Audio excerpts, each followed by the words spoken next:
और बीजेपी ने छत्तीसगढ़ में आगामी विधानसभा चुनाव के लिए 21 उम्मीदवारों की पहली लिस्ट जारी कर दी है और इस लिस्ट में इसके साथ ही उम्मीदवारों को बेहतर बताने की कवायद भी शुरू हो गई है। तो वहीं दूसरी ओर बात करें, कांग्रेस बीजेपी की लिस्ट पर कई सवाल उठा रही है और इसे परिवारवाद से जोड़ दिया गया है।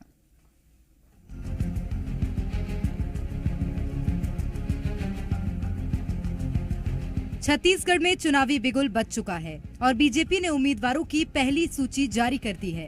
इस लिस्ट के साथ ही प्रदेश में चुनावी तैयारियां जोर पकड़ चुकी हैं।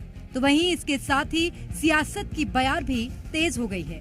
जहां एक तरफ बीजेपी इस लिस्ट के जारी होने के बाद खुद को मजबूत बता रही है, तो वहीं कांग्रेस ने इस पर सवाल खड़े कर दिए हैं।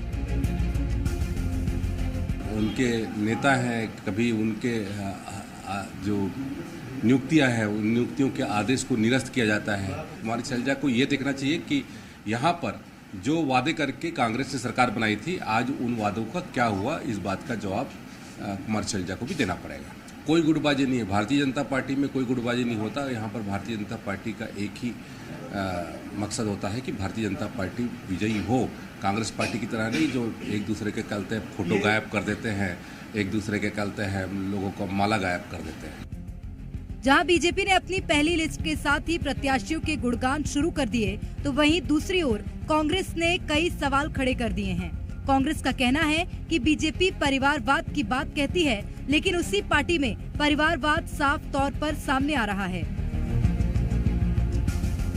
परिवारवाद के बारे में भी भारतीय जनता पार्टी केवल आरोप लगा सकती है, उसके बारे में कभी उसका पालन नहीं करती है। माननीय रमन सिंह जी ने अपने भांजे को दिलाया है।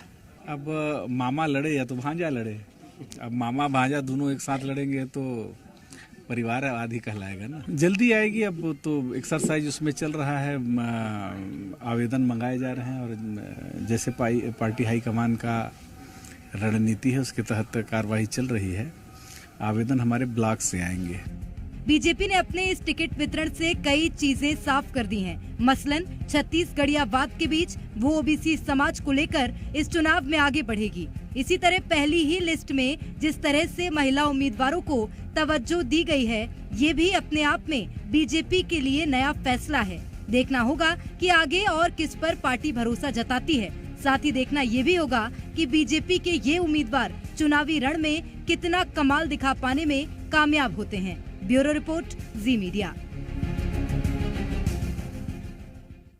और चलिए फिलहाल तर्कश में इतना ही। देखते रहे जी मध्य प्रदेश छत्तीसगढ़।